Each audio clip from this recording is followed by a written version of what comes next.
우리가 해야 할 첫 번째는 우리의 빌드업이다. 여러분들이 앞으로 많은 것에 적응해 나가는 것이 중요하다. 패배하지 않는 팀이 좋은 팀이 아니다. 세계에서 패배를 안 하는 팀은 없다. 큰 목표를 앞두고 지지 않는 것이 좋은 팀이 가진 차이점이지. 우리는 지금 한번 넘어졌고 여기서 중요한 것은 우리의 어떤 역량으로 다시 일어나느냐다. 벤투 감독이 지난 여름 브라질과의 친선 경기에서 5대1로 패한 후 선수들을 모아놓고 한 이야기입니다. 그러면서 팀의 패배를 자신의 책임으로 돌렸는데요. 이런 과정을 겪은 대표팀이 브라질을 16강전에서 다시 만났다는 것은 운명이라는 생각이 들 정도로 스토리가 이어지고 있습니다. 브라질의 패배를 발판 삼아 부족한 부분을 보완해왔을 듯한데요. 또한 현재의 대표팀은 그때의 우리 선수들보다 정신적으로든 전술적으로든 훨씬 성장해 있습니다. 많은 사람들이 한국이 브라질전에서 생각처럼 쉽게 무너지지 않을 것이라고 분석하는 이유이기도 합니다. 선수들을 하루 쉬게 해줬던 벤투 감독은 본격적으로 브라질전을 대비한 훈련에 돌입했는데요. 이에 앞서 벤투 감독은 공식 기자회견에서 우린 잃을 게 없다. 단판 승부인 만큼 이길 수 있다고 자신감을 드러내기도 했습니다. 현재 선수들은 동기부여가 잘 되어 있고 오히려 자신이 선수들을 보면서 동기부여를 하고 있다고 전하기도 했습니다. 또한 선수들이 열망이 강한 만큼 충분히 해볼 만한 경기라고 평가를 했습니다. 브라질 팀에는 유명한 선수가 질비하고 있는데요. 특히 네이마르는 세계적인 스타인지라 차치하고서라도 2군까지도 여러 유럽리그에서 선발로 뛰고 있을 정도로 실력으로 무장한 팀입니다. 또한 토트넘에서 손흥민 선수와 한솥밥을 먹고 있는 히샬리송 선수도 뛰고 있습니다. 히샬리송 선수는 예선 첫 경기에서 멀티골을 터뜨려 월드컵 깜짝 스타로 등극해 있는 만큼 자신감에 넘쳐 있습니다. 평소 승부욕이 강하고 거친 태클로 잘 알려진 만큼 한국팀이 경계해야 할 1순위로 꼽히고 있습니다. 히샬리송이 손흥민 선수에 대해 언급해 화제가 되고 있는데요. 토트넘으로 이적하기 전인 에버튼 시절부터 꾸준히 손흥민과 맞대결을 펼쳤던 히샬리송 선수였습니다. 적으로 만날 팀 동료인 손흥민에 대해서 누구보다 잘 알고 있다고 이야기했습니다. 그는 손흥민과 함께 뛰어 그와 그가 가진 잠재력을 잘 알고 있다. 정말 위험한 선수다. 그러나 브라질은 아주 좋은 팀이다. 코치진이 손흥민뿐만 아니라 한국의 다른 선수들 모두를 무력화하도록 도와줄 것이다 라고 말했습니다. 또한 손흥민이 어떤 부분에 약한지 누구보다 잘 알고 있다고 이야기했죠. 히샬리송이 더욱 주목되고 있는 상황은 현재 네이마르의 부상과 함께 브라질의 공격력이 그다지 좋지 않다는 것이죠.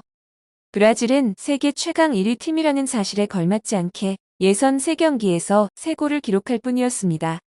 그중 2골을 히샬리송이 넣었습니다. 사실 히샬리송은 소속팀의 리그와 챔스 경기에서는 성적이 그리 좋은 편이 아닌데요.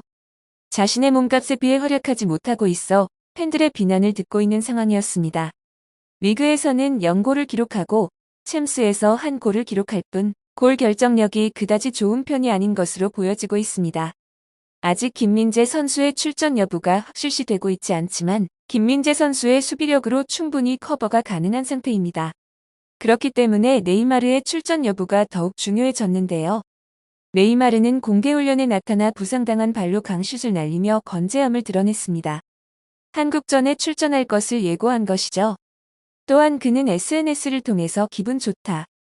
내가 이럴 줄 알았다고 밝히며 정상 컨디션을 보여주고 있었습니다.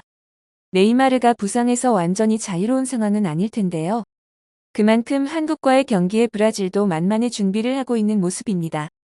치치 감독은 한국을 상대하기에 앞서 방심하지 않겠다고 하며 훈련에 열중한 모습을 보여주기도 했습니다. 모든 수치와 데이터가 브라질의 승리를 점치고 있는데요. 현재 피파 랭킹부터 선수들의 몸값까지 모든 상황에서 브라질이 우세하고 있으며 많은 전문가들과 도박사들도 브라질의 승리를 예상하고 있습니다. 그러나 한국이 이번 조별 월드컵을 치르며 당당하게 1위를 차지하고 있는 부분이 있죠. 그것은 바로 응원소리였습니다. 데시벨이 가장 큰 경기로 대한민국과 우루과이 경기가 1위로 뽑혔던 것이었습니다. 가나와의 경기는 4위였죠.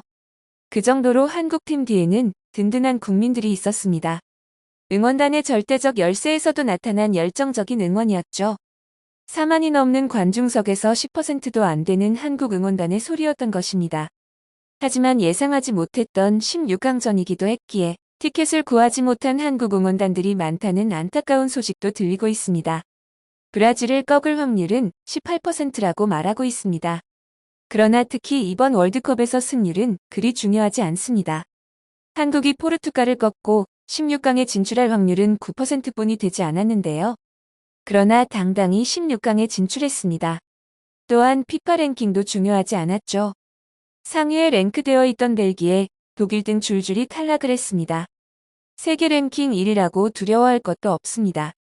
지난 러시아 월드컵 당시 독일의 승리를 거둘 때 독일이 세계 랭킹 1위였던 사실을 모두 기억하실 겁니다.